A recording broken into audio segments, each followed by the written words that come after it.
take a look at what happened. I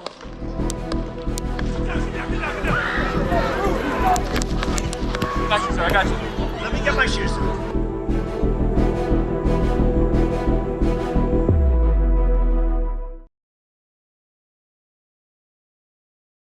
It all unfolded in a flash. Donald Trump was shot at during a rally in Pennsylvania. About 6 minutes into his speech, there was a series of popping sounds. These were gunshots. It was an assassination attempt on Donald Trump, the former president of the United States of America. As many as 8 shots were fired. 1 bullet grazed Donald Trump. It was a very narrow escape for him. Take a look at this. Hold that in your head. It's bloody. So we got to move to the bus. Move to the bus. Watch out. Wait.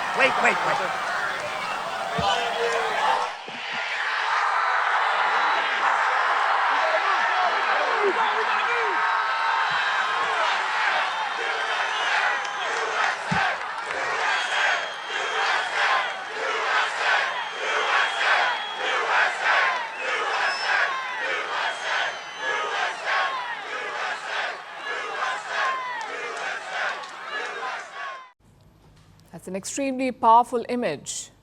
Trump is doing fine now, but this shooting could have a far-reaching fallout. It threatens to upend the US presidential election and it exposes the rot in American democracy. We'll discuss all of it tonight, from what exactly happened to who the attacker was and how he managed to target a former US president. It's been 48 hours since the shooting. A lot of questions remain unanswered. Here's what the investigators have managed to piece together so far, starting with the identity of the attacker, 20-year-old Thomas Matthew Crooks. He was the one who fired the shots. He wasn't at the rally. Some spectators saw him outside. They say that he was behaving in a strange manner, so they tipped off the security officials. But before they could get to him, he opened fire on Donald Trump. He was stationed at a nearby building, less than 450 feet away from Trump. The attacker was at an elevation, so he had a clear line of sight to Trump. Some eyewitnesses saw him just moments before the attack. So we're standing there, we're pointing at the guy crawling up the roof. And he had a gun, right? He had a rifle. A rifle. We could clearly see him with a rifle. Absolutely. We're pointing at him. The police are down there running around on the ground. We're like, hey, man, there's a guy on the roof with a rifle. Crooks, the shooter, was using an AR-15 rifle. It's a semi-automatic weapon. This gun is quite popular in America. It can fire multiple shots in quick succession. When the first gunshots were heard, there was complete mayhem at the venue. Secret Service officers rushed to the stage to protect Donald Trump. As you would know, Secret Service is the agency that is tasked with protecting American leaders. So they moved in quickly to shield the former president. But one spectator was killed, in all likelihood by one of the 8 bullets that were fired. 2 other people were injured as Trump supporters ran for cover during the attack. I'm at the Trump rally and somebody just started shooting. What just happened?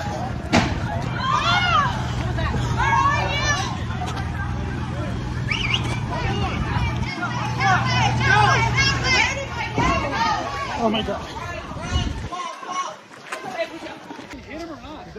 I don't know. I saw him standing after when the cheering was going on. Hovering over him, right? Well, he was up. He was standing. Oh, yeah, okay. That was like 5 shots, bro.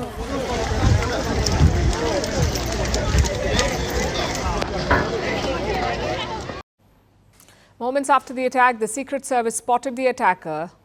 Let me show you the pictures now.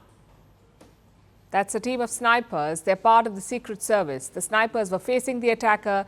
They shot and neutralized him. And all of this happened within seconds. But it could have been a lot worse. The investigators found bomb-making materials in the attacker's car. So why did Crooks do it? Why did he try to assassinate Donald Trump? So far, little is known about his intentions. Reports say that he was acting alone. So was this a politically motivated attack? Again, we don't know. The full story is yet to come out. Crooks was a registered Republican. That's all that we know for now. The FBI has been combing through his social media. They haven't found anything objectionable, they say. Crooks graduated from high school 2 years ago. He was awarded for his performance in maths and science. Some of his former classmates have spoken. They have described him as an outcast. A kid that was always alone. He was always bullied every day. He was just an outcast. I want to say he was a loner more because he was quiet, but like he was just bullied. Like he was bullied so much. So the investigators now have their task cut out. They still have to figure out the motive. Why did this 20-year-old man want to assassinate Donald Trump? The motive is not clear, although Trump's allies are already blaming the Democrats. Since the attack on Saturday, President Joe Biden has addressed the press twice. He has condemned the attack and he's offered his support for the investigation. There's no place in America for this kind of violence, or for any violence ever. Period. No exceptions. We can't allow this violence to be normalized. You know, the political record in this country has gotten very heated. It's time to cool it down. Leaders from across the world have issued statements, including a rare one by Chinese President Xi Jinping. It was published by China's foreign ministry. It said the Chinese president has expressed sympathy for Donald Trump. Russia, too, has weighed in, trying to blame the current U.S. administration for this attack. Russia says the Biden government, and I'm quoting, the Biden government created the atmosphere which led to the shooting. India's Prime Minister Narendra Modi has also condemned the attack. In a few hours from now, Donald Trump will address the Republican National Convention.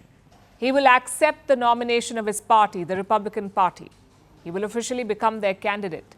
It will be his first public appearance since the attack, so you can imagine how charged and significant it will be. An air of tension hangs over the event. All eyes are on Donald Trump and his response. The convention is being held in Wisconsin. Trump supporters are mobilizing in large numbers, many of them with T-shirts like these, featuring an image of Donald Trump. It has now gone viral, this image. You can see him clenching his fist in the air with streaks of blood on his face. It's a politically powerful image that Trump will surely benefit from. The presidential election has entered a new, more dramatic phase in America. What Donald Trump says at today's convention will set the tone for it. Climate change is on our doorstep. It's time for a revolution to take root. And it starts with 1.4 billion Indians. It starts with one tree for humanity, one tree for Mother Earth, one tree for our future. Project One Tree, a News 18 network initiative.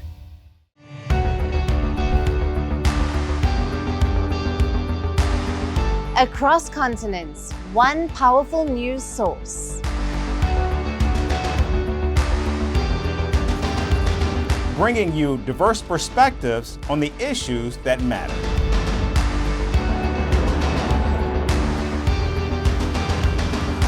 We go beyond the boundaries to give you that little extra about every sporting moment.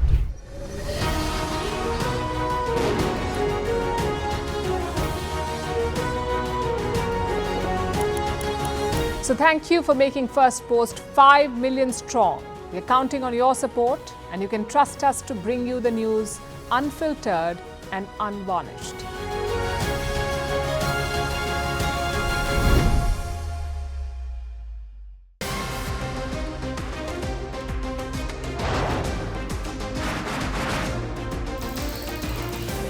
Obviously today, the T20 World Cup bandwagon has moved across to the West Indies. What do you expect from this? Hello, I'm Alison Green, coming to you from Durban, South Africa. Today we have a special show. We'll start with a report on India's shifting nuclear posture. The first time since India officially became a nuclear power.